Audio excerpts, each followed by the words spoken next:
جب تک نہ جلیں دیپ شہیدوں کے لہو سے، کہتے ہیں کہ جنت میں چراغاں نہیں ہوتا۔ دنیا بھر میں آباد کشمیری محبوب لیڈر مقبول بٹ شہید کی 34ویں برسی منا رہے ہیں۔ مقبول بٹ شہید کو 1984 میں بھارتی جیل میں پھانسی دی گئی تھی، جس سے تحریک آزادی کشمیر میں ایک نیا جوش پیدا ہوا۔ ان کے صاحبزادے شوکت مقبول بٹ نے دنیا نیوز سے گفتگو میں والد کی زندگی پر روشنی ڈالی۔ آئیے دیکھتے ہیں۔ آج کے دن 11 فروری 1984 کی صبح بدنام زمانہ تہاڑ جیل میں آزادی کشمیر کے مقبول اور ممتاز عالمی شہرت یافتہ رہنما مقبول بٹ کو پھانسی دے دی گئی تھی۔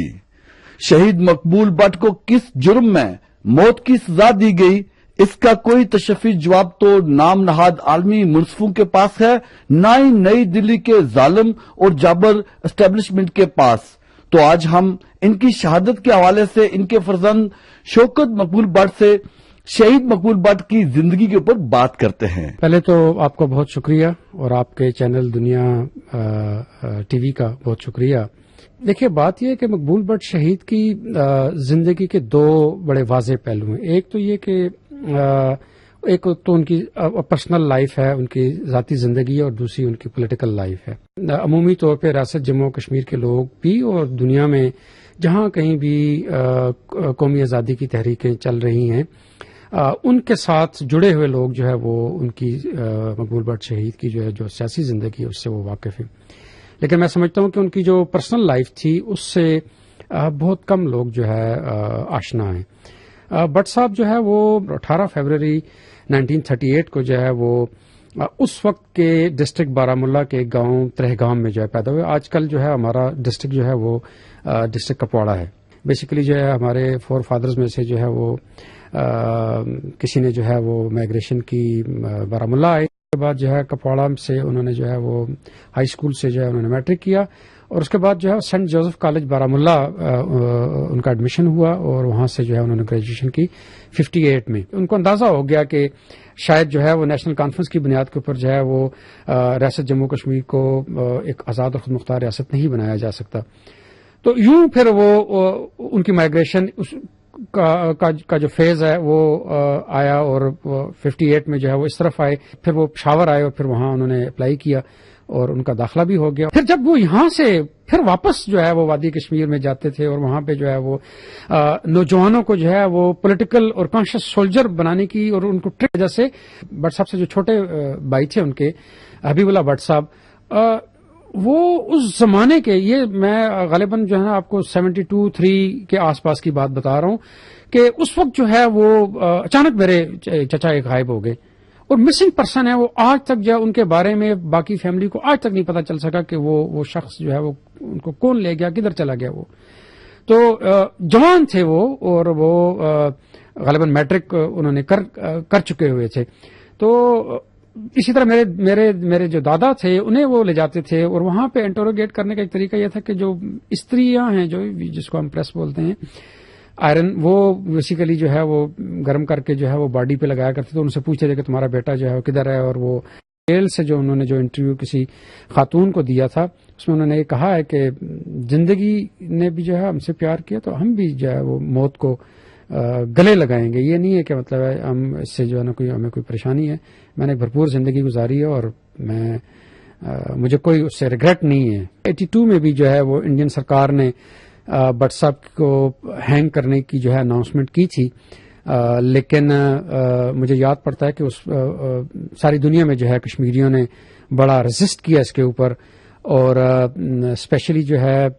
لیبیا کے کرنل قذافی نے اور فلسطین کے یاسر عرفات صاحب نے بٹ صاحب کے لیے جو ہے وہ انڈین سرکار سے جو ہے اپیل جو ہے وہ ہندوستان کی آزادی کی تحریک میں انگریزوں نے پھانسی پہ نہیں چڑھایا، تو مقبول بٹ بھی جو ہے اپنے وطن کی آزادی کی بات کر رہا تو آپ اسے پھانسی کی سزا نہ دیں۔ تو پھر اس کے بعد پھر 84 میں جب یہ دوبارہ اناؤنسمنٹ ہوئی تو سچی بات ہے کہ دل و دماغ اس بات کو ایکسیپٹ نہیں کر رہا تھا۔ مجھے یاد پڑتا ہے کہ میں گھر سے نکلا اور میں کہیں جا رہا تھا ایک ضروری کام سے، تو راستے میں مجھے کچھ صحافی ملے اور انہوں نے مجھ سے یہ کہا کہ جی 2 دن کے بعد آپ کے والد کو جو ہے وہ پھانسی ہو رہی ہے، تو اس کی ڈیڈ باڈی جو ہے وہ آپ کیسے لے کے آئیں گے؟ تو میں نے انہیں کہا کہ کون انہیں جو ہے وہ پھانسی دے رہا ہے، ان کو کوئی پھانسی نہیں لگ رہی، اور جموں کشمیر کے لوگ جو ہے ساری دنیا میں جو ہے وہ زبردست قسم کا احتجاج کر رہے ہیں، اور یہ اتنی آسان بات نہیں ہندوستان کے لیے کہ وہ انہیں تختہ دار پہ چڑھا دے. لیکن وہ چونکہ آپ جانتے ہیں کہ اس وقت مہاترے کے اس ایشو کی وجہ سے جو ہے ہندوستان میں جو ہے وہ ایک فضا بن چکی تھی، اور ہندوستان کے عام لوگ جو ہے وہ ذہنی طور پہ اس چیز کے لیے تیار ہو گئے. 10 فروری کی رات کو جو ہے ہم سو گئے، اور میں شروع سے جو ہے بہت ارلی جاگتا ہوں، تو جو اخبار کا ہاکر جو اخبار پھینکتا ہے گھروں میں، اس کی جو ہے مجھے آواز سنائی دی کہ مشہور کشمیری حریت پسند لیڈر مقبول بٹ کو پھانسی چڑھا دیا گیا. یہ مجھے آج بھی جو ہے یہ تو، اور میں اٹھ کے بیٹھ کے اور میں نے والدہ کو بتایا کہ یہ ہو گیا ہے، کیونکہ ہماری بڑی والدہ جو ہے وہ ان کی ڈیتھ ہو چکی تھی 1980 میں، تو جو ہماری چھوٹی مدر ہیں وہ تھیں وہاں پہ، تو ان کو میں نے بتایا کہ اس طرح سے ہو گیا. سچی بات ہے وہ بڑا ایک مشکل ٹائم تھا. بہرحال یہ کہ وہ پوری فیملی نے جو ہے بڑی زبردست جو ہے وہ برداشت کے ساتھ جو ہے اور تحمل کے ساتھ جو ہے اس فیز کو جو ہے وہ برداشت کیا. ہم نے بھی جو ہے وہ بہت ہی ارلی اسٹیج سے جو ہے اس قربانی کا جو ہے حصہ بننا شروع کر دیا، اس اعتبار سے کہ آپ جانتے ہیں کہ ہم بالکل جو ہے کلچرلی ایک ڈفرنٹ علاقہ تھا پشاور کا، جہاں نہ ہماری زبان تھی نہ ہمارا کلچر تھا، اور غریب الوطنی کا وہ بڑا ایک مشکل فیز تھا. اور میں سمجھتا ہوں کہ ہماری والدہ نے بھی، جو والدائیں جو ہیں انہوں نے بھی بڑی قربانی دی اس اعتبار سے. جہاں مقبول بٹ شہید کو ان کی سیکریفائز کی بنیاد کے اوپر جو ہے وہ سلام، مشکل کٹھن دور میں جو ہے ہمیں ایک اچھا انسان بنانے کی، ہمیں ایک تعلیم یافتہ انسان بنانے کی، اور معاشرے کا ایک سود مند شہری بنانے کی جو انہوں نے ایفرٹس کی ہیں. مجھے یاد پڑتا ہے کہ پاکستان بھر کے جرنلسٹوں نے جو ہے بٹ صاحب کی شہادت پہ جو ہے وہ بہت لکھا. آزاد کشمیر کے ایک بڑے سیاستدان نے مجیب الرحمان شامی صاحب کو کہا کہ جی کیا اتنا بڑا کیا واقعہ ہوا ہے کہ جی آپ اتنی کوریج. تو انہوں نے کہا کہ آپ جانتے نہیں ہیں کہ جرنلزم کی فیلڈ سے جو ہے وہ کسی شخص نے جو ہے وہ ایک ملک کی آزادی کی تحریک میں جو ہے اپنی جان قربان کی ہے، تو یہ تو کچھ بھی نہیں ہے جو ہم نے کی ہے، اس سے تو بہت زیادہ جو ہے اس شخص کو جو ہے کوریج ملنی چاہیے تھی. تو بٹ صاحب جو ہے وہ کیٹیگوریکلی یہ سمجھتے تھے کہ اگر جموں کشمیر کا مسئلہ جموں کشمیر کے عوام کی خواہشات اور امنگوں کے عین مطابق سارٹ آؤٹ کر لیا جائے تو ہندوستان اور پاکستان کے لوگوں کے اوپر ترقی کے دروازے کھل سکتے ہیں. میں تو سچی بات ہے کہ بٹ صاحب کو ان اشخاص کے ساتھ جو ہے شمار کرتا ہوں جو گنے چنے چند لوگ ہیں، جس میں بھگت سنگھ ہے، جس میں عمر مختار ہیں، جس میں چی گویرا ہے، ہوچیمو ہے. یہ اس طرح کی جو شخصیات ہیں جنہوں نے بین الاقوامی تحریکوں کو جو ہے وہ جن کے عمل سے جو ہے بین الاقوامی تحریکیں ڈیولپ ہوئی ہیں، ان کو مدد حاصل ہوئی ہے. مقبول بٹ جو ہے وہ اس کا نظریہ بڑا آفاقی ہے، اور ایک آفاقی نظریے کی بنیاد کے اوپر جو میں سمجھتا ہوں کہ وہ دنیا بھر میں مظلوم انسانوں کا جو ہے وہ رہبر و رہنما ہے. وہ چاہے جو ہے اور 20 سال بھی جو ہے اگر ہندوستان اسے جیل میں رکھتا، اور لیکن وہ جب باہر نکلتا تو وہ اپنی اس انڈیجنس موومنٹ کا جو ہے وہ ایک یکتا کہنا چاہتا ہوں. اور آپ کے چینل پہ میں یہ پہلی مرتبہ یہ بات شیئر کر رہا ہوں کہ ہم یقیناً احتجاج بھی کرتے ہیں، وہ ہمارا ایک فنڈامنٹل رائٹ ہے، لیکن میں یہ بات کبھی بھی نہیں کہتا کہ مقبول بٹ شہید کی جو ڈیڈ باڈی ہے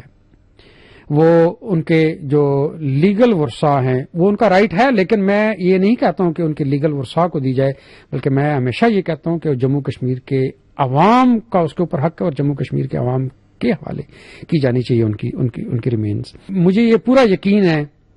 کہ ہم اسٹیٹ پروٹوکول کے ساتھ جو ہے مقبول بٹ شہید کی جو ہے وہ ڈیڈ باڈی ہندوستان سے لیں گے اور اپنی ریاست جموں کشمیر اپنی سرزمین کے اوپر جو اسے دفن کریں گے. جی آپ نے مقبول بٹ شہید کے فرزند کے خیالات سنے، اس پر شاعر کیا خوب کہتا ہے: ہزاروں سال نرگس اپنی بے نوری پہ روتی ہے، بڑی مشکل سے ہوتا ہے چمن میں دیدہ ور پیدا. ارشد رچیال، دنیا نیوز، بریڈ فورڈ.